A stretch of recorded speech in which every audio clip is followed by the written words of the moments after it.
rated T to M. Hey, want to hear a PC Game Pass ad? I'll take your silence as a yes. Want new games on day one like Call of Duty Black Ops 6 or Stalker 2? I thought so. How about unlocking all the League of Legends champions when you link your Riot Games account? All for one low monthly price?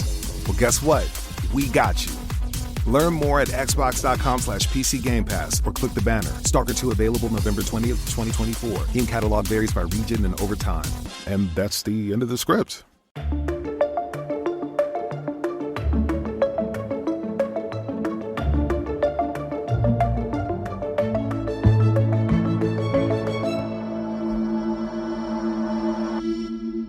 Welcome back to Murder in the Black. It is your host, Steph. And I'm MD. So we have an announcement for you guys. MD, take it away. We are going to have a live podcast. Yeah. That means visually and auditorily. You're going to have to see it. So I made a decision to go ahead and put on my makeup because I be looking raggedy like I am right now. We're going to look good for you. We're going to be flying. We're going to have an amazing story that we want to share with you. So you need to prepare. It is December 19th. December 19th. Mark your calendars. It's right around Christmas time, you know. Exactly. And right after, we're going on break, so you might as well get us in. Might as well. You know, get us in before the Christmas holiday. Yes, girl. So join us, save the date, and let's get ready for our true crime story of the day. Grab your coffee if it's the morning, your lemonade if it's the afternoon, and your wine if it's the evening. Either way, let's get into it. MD, what is the title for today's case? The title for today's case is The Sleepover Nightmare. It is the Breasia Terrell story. On July 10th, 2020, in Davenport, Iowa, 911 emergency received a call from Aisha Langford. She hysterically reported that her daughter, Breasia Terrell, was missing. Aisha went on to explain that Breasia was 10 years old and spent the night with her brother, DL, and DL's father the night before. She said she received a call from DL's dad, Henry Dinkins, stating that he didn't know where Breasia was. Aisha received this call from Henry while she was at work, and she immediately left her job and went to where her daughter and son were staying the night before. See, Breasia and DL told their mother they wanted to stay with DL's dad, Henry, but Henry didn't have his own place. He was a transient man. A Rolling Stone. He owned a motorhome and a maroon Impala, but he had no home to call his own. When he did settle down from time to time, he would stay with his then girlfriend, Andrea Culberson. Andrea lived in an apartment complex, and she was more than happy to allow Henry and his kids to stay there. While Henry was not Breasia's biological father, he had been in Breasia's life since she was a baby. He claimed her as his own. On July 9, 2020, Henry picked Breasia and 8-year-old DL up from Aisha and took them to Andrea's home. According to Henry, the kids play, eat dinner, and go to sleep. But Henry recounts that he woke up early the next morning, left the house for a few hours, came back, and noticed that Breasia was missing. When he saw she was missing, he said he immediately began searching for her and then called Aisha to let her know. The police met Henry and Aisha at the apartment complex and was trying to gather as much information from Henry and Aisha as they could about the disappearance of Breasia. But Aisha was so incredibly flustered. Her and Henry can be seen on police footage arguing about what happened to Aisha. We're going to play some footage for you of the interaction between the police, Henry and Aisha. Who have you called? What doors have you knocked on? I don't know these people out here. At first, I was riding around looking. And then me and my son started riding around looking. Have we called family? I've called everybody. We've been everywhere. We've been everywhere. She would have never woke up at 8 o'clock in the morning, and she would have never. What you mean? 8 o'clock in the I'm morning? just saying. That ain't what I She said. I definitely. never I said know you Guys, didn't say that. this isn't the time to fight. Exactly. I don't give a about you walking. You lost her though. How did I lose Because it? you was watching her, Henry. What the do you mean? But, hey, I'm gone, sir. Come on, D. listen to me. You guys got to come together right now. This isn't a time to fight about it. Okay? How am I supposed to? What do you want me to do? I got no picture. I got no. What do you want me to do? What am I supposed to do? Right. I get it. Henry, I get it. All I can do is look. I get it, Henry. I understand why she's upset. But when I'm trying to help, she can't run away from me. You can't I don't want sit to. and deal with the issue. Yes. You got to keep a level head. Aisha, as you can hear, openly blames Henry, stating that his job was to watch Breasia. Her frustration and emotion are palpable because her 10-year-old child, who, by the way, is hearing and vision impaired, was missing. She tells the police that Breasia was scared of the dark and would never go anywhere alone. She is clearly confused by the story that Henry is attempting to paint to the police, that Breasia must have voluntarily wandered off without letting him or Andrea know that she left the apartment. Her emotions, as you hear on that clip, finally boil over, and while the detectives are still trying to collect information, she takes her son, walks off, and gets in the car and leaves. Henry comments that it is completely unfair for Aisha to point the finger at him, and police attempt to keep Henry calm so they can continue to get as much information as possible in order to conduct a thorough search for Breasia. Andrea, Henry's girlfriend, explains to the police that the house stayed locked at night. She's not sure how Breasia would have gotten out or if anybody could have gotten in. She shows them around the apartment, and it's clear to the police that there were no signs of a break-in. The police then canvass the apartment complex, and no one is able to recount seeing Breasia anywhere. The police then look for Henry because he's the last known person to see Breasia, and they want to bring him in to the station for further questioning. But Henry has vanished. He's disappeared. The police, Aisha, and Andrea all attempt to contact Henry, but he won't answer the phone.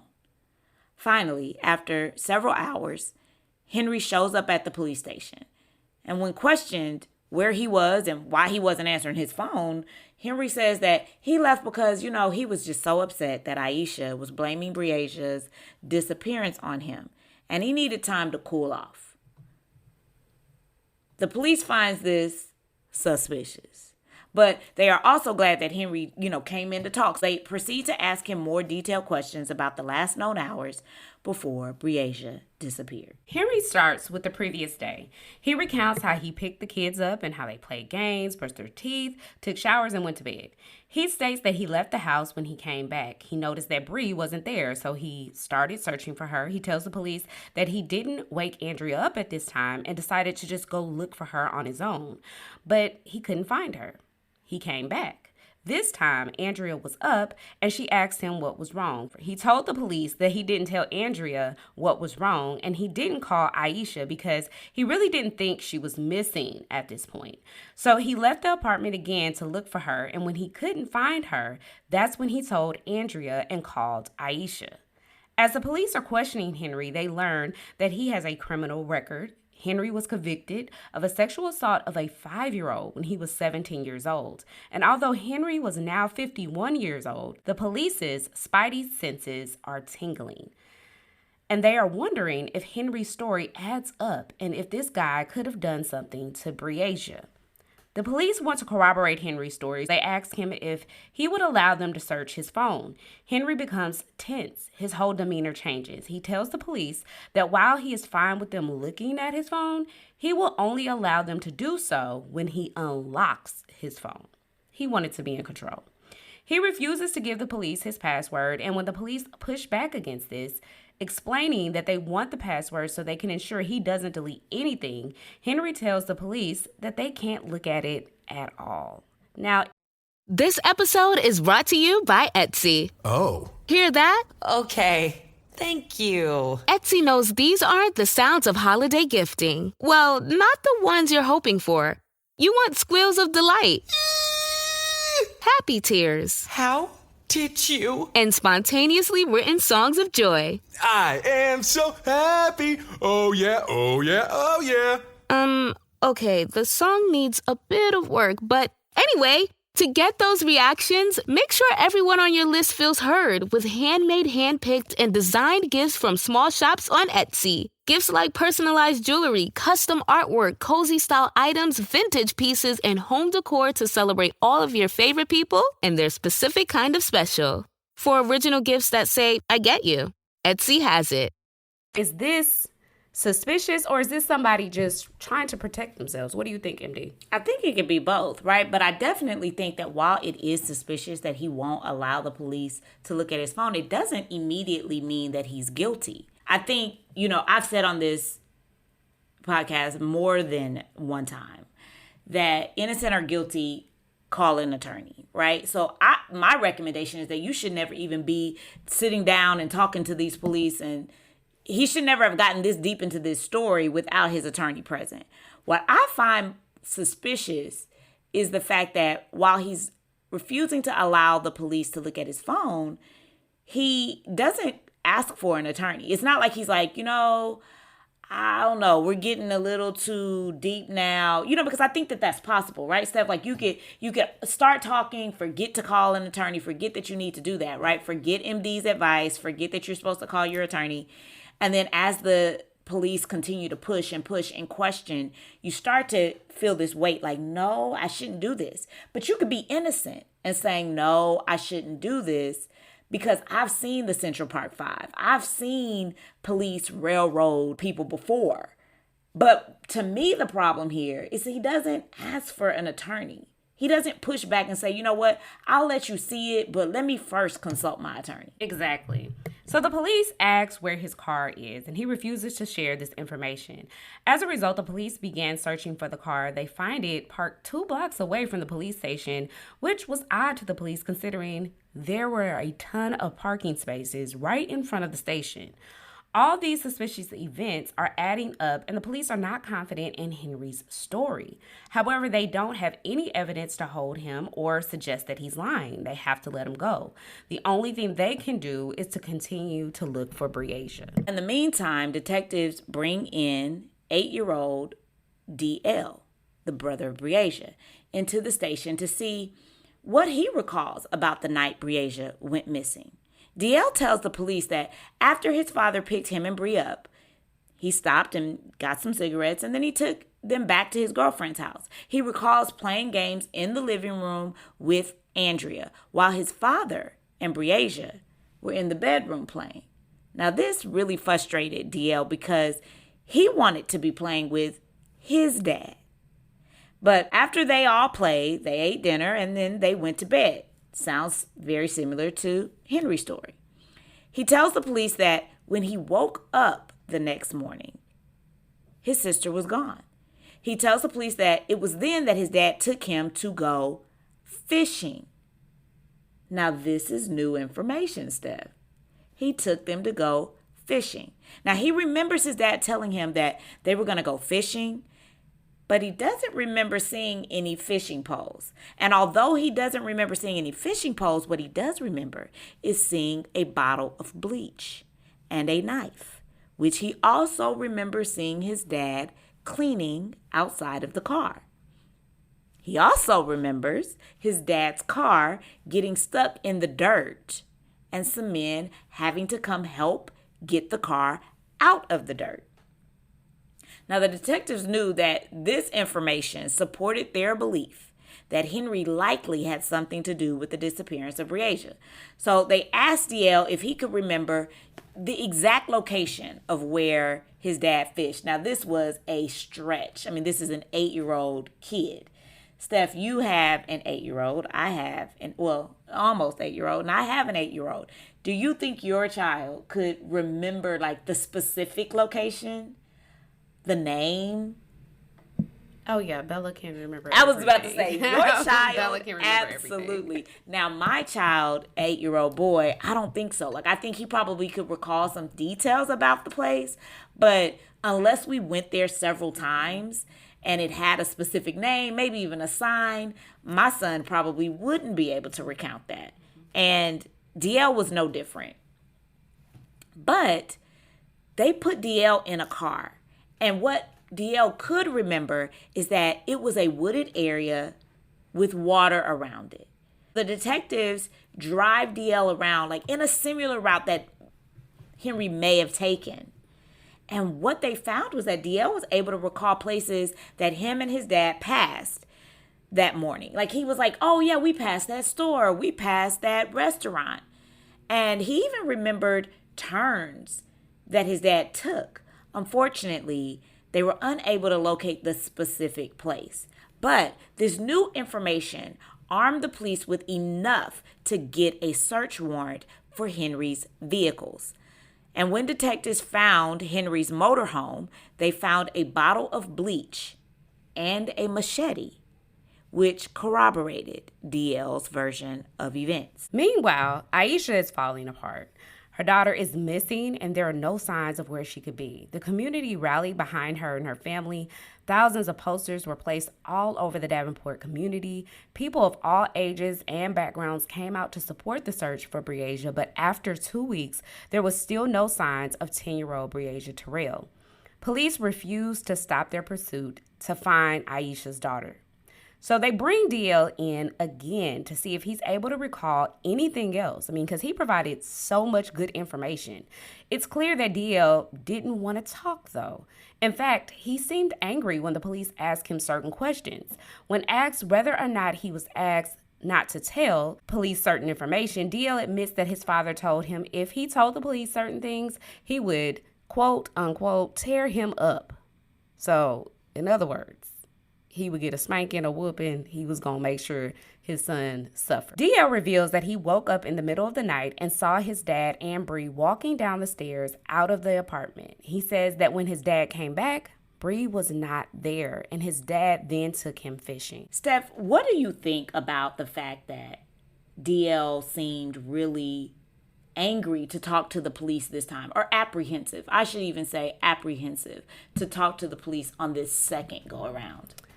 It's suspicious, and I think just like on the surface, one would think, well, what's going on with him? I think in the totality of everything, when you look at everything that's taking place, you would probably presume, just like the investigators did, like something else is going on here. Did somebody tell you they would harm you? And he has a lot of emotional events happening simultaneously. His sister is missing. His dad took him fishing. What's going on? He's on edge, and I think sometimes you just can't look at the surface. You have to dig deeper, especially with kids. I completely agree. Armed with this new information, the police continue to look closer at Henry. They build a timeline using cell phone data of...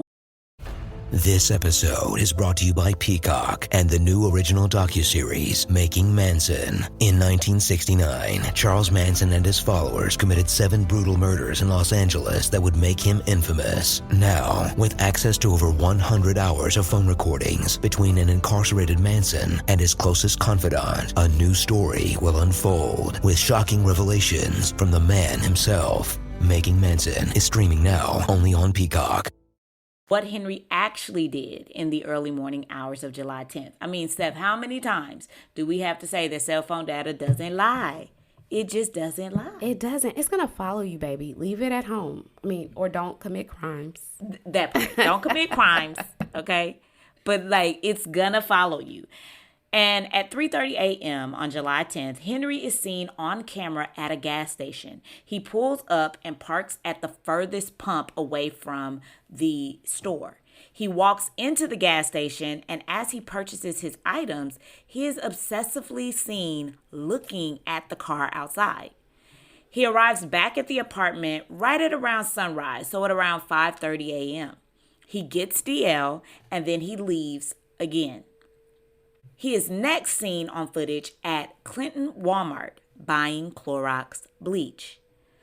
The time Henry is seen at Walmart is the same time that Henry claimed that he was out, quote unquote, looking everywhere for Breasia. The police caught Henry in a lie, and they are now confident that he is responsible for the disappearance of Breasia. Yet police do not immediately arrest Henry. They continue to build their case. And 8 months later, the Davenport police are contacted by the Clinton County Police, and they notify them that they found a skull. You see, after the winter months, snow had melted, and what was once obscure was now visible. And a couple of fishermen noticed a skull and called the police. At a press conference, the Davenport police reported that it was, in fact, the remains of Breasia Terrell. And when the police announced this to the public, you can see and tell that the police were visibly shaken. The detective that made the announcement broke down in tears. Even after 8 months, the impact of this tragedy still rung clear. The autopsy revealed that Breasia was shot in the face. She was shot in the lower part of her jaw, and one of the bullets traveled down her spine. Another bullet went down her shoulder. After the press conference announcing the remains of Breasia, the Davenport police received a call that would seal the fate of Henry Dinkins. A man came forward explaining to the police that he believes he may have some helpful information. This witness, after hearing the details of where Breasia was found, he realized 8 months prior he actually helped a man in the early mornings of July. He doesn't recall the day, but he remembers that it was 4:30 a.m. and a black man jumped out in front of his car, waving him down and asking for help because his car was stuck in a ditch. He recounts that this man got into the car where he drove about a half a mile to where the car was. He tells the police that it was a maroon red Impala and that the trunk was facing them and it was skewed just a little bit off the edge of the ditch, which was a critical piece of evidence because there were chunks of mud that was caught under the undercarriage of the car, and that was later identified as the same soil samples from the area where Breasia's body was found. The witnesses further explained that the man told him he ended up in the ditch because he took the wrong turn. Police know that this is enough to arrest and charge Henry with first-degree murder and first-degree kidnapping. They believe that Henry sexually assaulted her and then he felt he had to kill her to keep her quiet. They believe that she was in the car when he was at the gas station in Clinton County at 3 a.m. He dumped her body in the place where his vehicle got stuck. Henry was not charged with sexual abuse because the body was so badly decomposed, it was not enough evidence to conclusively determine that fact. The case went to trial in July 2023, but Henry shocked the prosecution when he waived a jury trial. Now, this is very unusual because a defendant has a right to a trial by jury or a bench trial, and a bench trial is where the judge is the trier of fact. Usually in criminal cases, the defendant wants a jury trial. You rather have a jury of your peers weigh in on your innocence or guilt. In fact, Steph, it is often said in the legal community that a trial is won at voir dire. And voir dire is the picking of the jury. That's basically what that means, voir dire. And so oftentimes you want to have a jury of your peers because if you have some good attorneys, they're going to ensure that the people that are in that jury box are people that would be sympathetic to your case. But Henry felt that with his sex offender status, a trial by jury was far too risky. It was better, in his opinion, to have a judge who is less likely going to be emotionally driven to decide his guilt or innocence. So he elected for a bench trial. So do you think that was the right choice in lieu of all of the information that we have? I do. I do think that was the right choice. As a matter of fact, it's interesting because in this case, Henry, had he had counsel appointed. He didn't have money for an attorney. And usually it's said that when you get counsel appointed, you get the bottom of the barrel. That's actually not true. Sometimes that is true. But the way that often works is your name is in a hat and I could get called to be, an attorney for someone, right? And so you could get a really good attorney. And to me, in this case, I think that Henry had a really strong defense attorney, a defense attorney that understood that his previous criminal conviction of molesting and assaulting a 5-year-old child, even though that was several years back, was all in the media. Mm-hmm. This case was very literally tried in a public court where the media was in the courtroom. You can go on YouTube right now and type in his case and watch his trial. It was on court TV. And so his defense attorney understood that he was already guilty. In the eyes of the public, he was already guilty. So his best chance at getting a fair and impartial trial of fact was to have a bench trial. I do think it was a very good decision. The prosecution presented their case, and they laid out the timeline of events. They even presented Andrea Henry's ex-girlfriend, as a witness who testified that she woke up at 3 a.m. and noticed that Breasia wasn't there. She said that she called Henry on the phone and he didn't answer. When he arrived at home later that morning at 5:45, he had on an entirely different outfit from the outfit that he originally had on when he left. And when she questioned him and his whereabouts, he kind of brushed her off and told her that he would be back. He left again, and she shared that when he came back, Breasia wasn't with him. She wasn't with him the first time, and she wasn't with him the second time. The prosecution then called their star witness, DL, who was now 11 years old, and he got on the stand and testified to everything that he shared with the police during the early stages of the investigation. But when the defense cross-examined him, DL's testimony sort of fell apart because he testified for the very first time that he was actually there when his father shot his sister in the face. And this was alarming. I mean, you literally hear a gasp in the courtroom when this comes out. And he even admits that he was angry at his father and that he would say whatever he needed to say to ensure that his father was held accountable. And so if you're sitting there listening to this and saying, oh my gosh, like what happened? Why did his story change? I just honestly believe that DL was enraged. And although the defense, as a defense attorney, it is your job to show that the testimony of the witness can't be trusted, right? That the witness is not credible. That's your job, to show that the prosecution's witness isn't credible. But when you have an 11-year-old child who was 8 years old at the time of the crime, you gotta wear kid gloves, because although he did show that DL's story really couldn't hold a lot of water, that it changed, that it shifted, that it wasn't the same, and that he was willing to say whatever he needed to say to convict his father, to ensure that his father received a conviction, that didn't go over the same as if it was an adult that he showed was incredible. Because basically, it just made, to me, when I listened to it, it made me more sympathetic for DL. It made me really just feel like Henry was even more cruel than he was, that he took DL's sister from him, right? So I just don't think that it did what the defense attorney wanted it to do. Now, the defense cross-examined each and every witness that the prosecution put forth, and it came out during these cross-examinations that there was no blood or semen evidence in the car, in Henry's motorhome, or from any other clothing that was collected from Henry. The defense drilled home this argument that all the multiple alleged crime scenes not only didn't have blood, it didn't have semen, but it also didn't have any bleach evidence that they claimed Henry used to dispose or get rid of any kind of blood or semen evidence. The prosecution combated this argument by stating that after several months of snow and sitting in the elements for multiple months, it's not unusual for the bleach to not be there. The prosecution rested their case, and the defense decided that they weren't going to call any witnesses.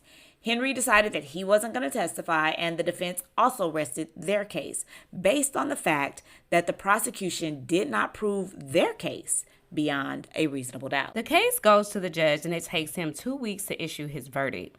Guilty on all counts. He sentences Henry to life without the possibility of parole and tells Henry that he has no conscience or remorse for his actions. Henry is allowed to make a statement, and he reads a lengthy note to the court for over 20 minutes about how his entire case was a gross mishandling of justice and that he was profiled based on his previous conviction. Aisha Langford also is provided with an opportunity to make a statement. She expresses that there is no closure or justice in this case. She tells Henry that you took my baby girl from me and gunned her down and left her like she was nothing. I thought that by you getting a life sentence, it would help me sleep at night, but it just doesn't. Breasia Terrell was a life cut way too short, and in memory of her, we will now read an excerpt from her obituary. Breasia was born on December 4th, 2009 in Davenport to Aisha Langford.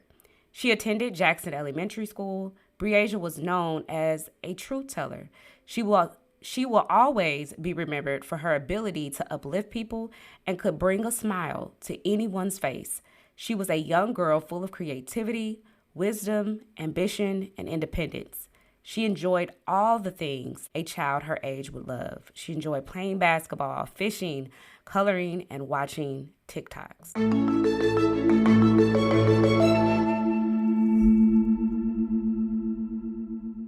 Now for our takeaway.